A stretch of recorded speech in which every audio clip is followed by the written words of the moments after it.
Usap-usapan ngayon mga idol sa social media ang mga komento ng ilang mga netizens na di umano kesa sa basketball ay mas magandang ilipat na lang ang suporta sa iba't ibang mga sporting events gaya ng athletics, gymnastics, boxing at iba pa. Well, tama naman talaga na liban sa basketball team ay suportan din dapat ang iba't ibang mga sporting events. Pero malaking debate pa rin hanggang sa ngayon ang issue sa usaping dapat ay hayaan na lang ng mga Pilipino ang basketball dahil quote-in-quote ay para lamang ito sa mga matatangkad na players. Dagdag pa ng iba ay halos wala naman daw achievement ang ating basketball national team. Ang tinutukoy dito ay ang ating Gilas Pilipinas kumpara sa ibang mga sporting events. Pero bago tayo magpatuloy ay hingi muna tayo ng isang like at share sa video na ito. Pasubscribe na rin sa mga ngayon lang napadaan sa ating munting channel, Maestro Coach TV.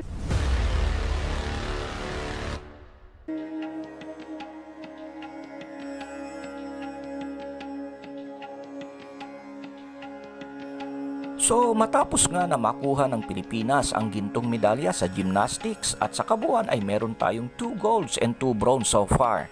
Maari pang mabago yan mga idol. Umingay ngayon sa social media ang issue na dapat daw yung suporta at atensyon na nakukuha ng ating men's basketball team na Gilas Pilipinas ay ibigay o ilipat na lang sa ibang mga sporting events. Actually, wala naman pagtatalo na dapat talagang suportahan ang lahat ng mga atletang Pilipino, lalo na yung mga potential athletes.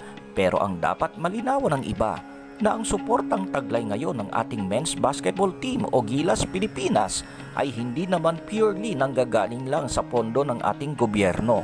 Honestly, mas malaki sa financial support ng Gilas Pilipinas ay nanggagaling sa mga private companies and organizations. Ito yung tinatawag na mga sponsors.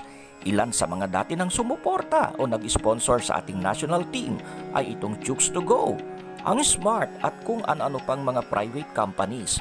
Pero ang pinaka-notable sponsor talaga ng ating national team na Gilas Pilipinas ay itong si Manny Pangilinan na nagmamay-ari ng MVP Group of Companies.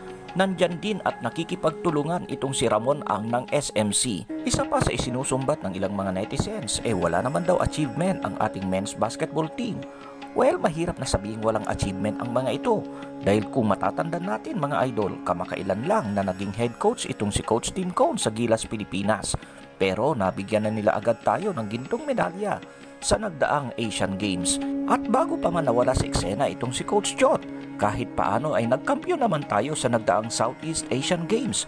Pero ang pinaka-notable ngayon na nagawa ng ating men's basketball team ay ang muling pagbabalik ng Philippine National Basketball sa winning form, kung saan natalo nito ang bansang Latvia sa nagdaang Olympic Qualifying Tournament.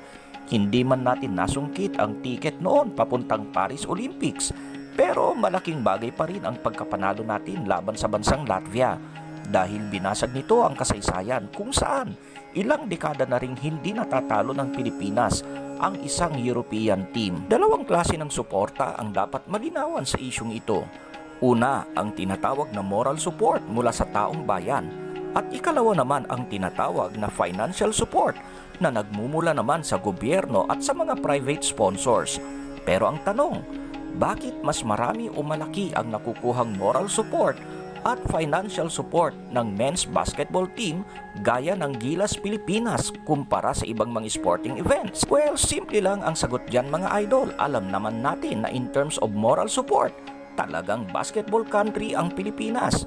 Ibig sabihin mula bata hanggang sa matanda, mapababae man o mapalalaki, ay basketball talagang hilig ng mga Pinoy.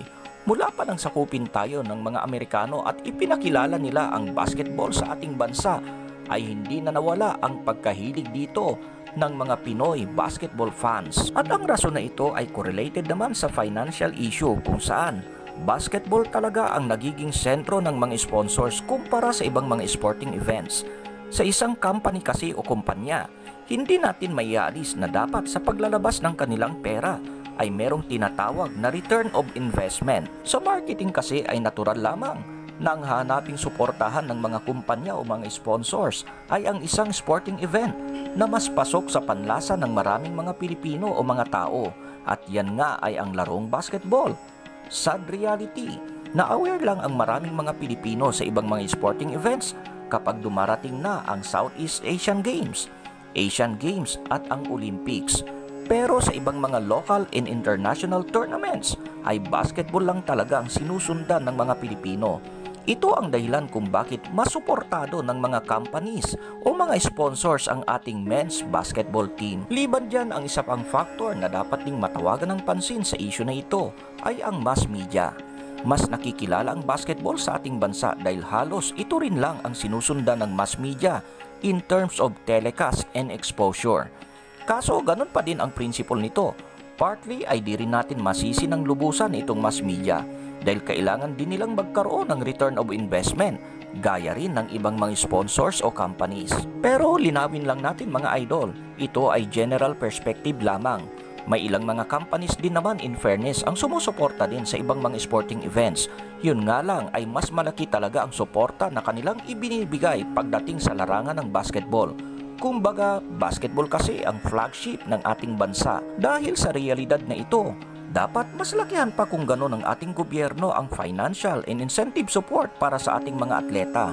Hindi lamang sa oras na may nananalo ng medalya, kundi dapat mabigyan ng pantay at sapat na pondo ang ating mga grassroots programs. Sad reality ulit, umuulan lang kasi ng pondo kapag nananalo ng gold medal, lalo na sa Olympics. Pero ang katotohanan ay kulang na kulang ang financial support at mga insentibo mula sa ating gobyerno kung ang pag-uusapan ay grassroots programs. Halimbawa na lamang nito, base sa mga nag-leak na mga detalye ng allowance nitong si Carlos Yulo di umano, ay tumatanggap lamang siya ng monthly allowance noon na 3,000 pesos, umakyat sa 5,000 pesos hanggang 8,000 pesos. Pero ang pinag-uusapan dyan mga idol ay hindi bawat araw, kundi allowance siya ng isang atleta sa isang buwan. Napakaliit na allowance yan mga idol para sa isang grassroots athlete. Swerte na lang talaga at magaling talaga itong si Carlos Yulo at sa kabila ng lahat ay nagawa pa rin niyang makasungkit ng 2 medalya sa Olympic Games. Pero sa kabuuan ay marami ang mga kagaya nitong si Carlos Yulo na nangangarap magtagumpay at umasenso din pero di nabibigyan ng sapat na atensyon at suporta. Sa kabuuan ay di natin masisisi ang mga private companies o sponsors na umapaw ang suporta sa ating men's basketball team o Gilas Pilipinas. Pero kaisang diwa tayo mga idol sa panawagan na sana ay dagdagan pa ng ating gobyerno ang financial support, mga insentibo para sa ating mga atleta. May medalya man o wala. Ikaw naman idol, ano ang reaction mo o masasabi sa isyong ito na dapat daw ay ilipat sa ibang sporting events ang suportang tinatamasa ng ating Gilas Pilipinas? I-comment mo lang yan sa ibaba. Ingat and God bless!